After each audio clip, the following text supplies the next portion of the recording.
आदित्याय च सोमाय मंगलाय बुधाय च गुरुशुक्रशनिभ्यश्च राहुवे केतवे नमः।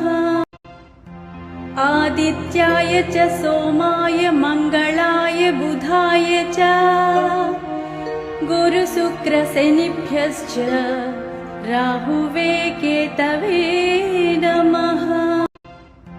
आदित्याय च सोमाय मंगलाय बुधाय च गुरुशुक्रशनिभ्यश्च राहुवे केतवे नमः।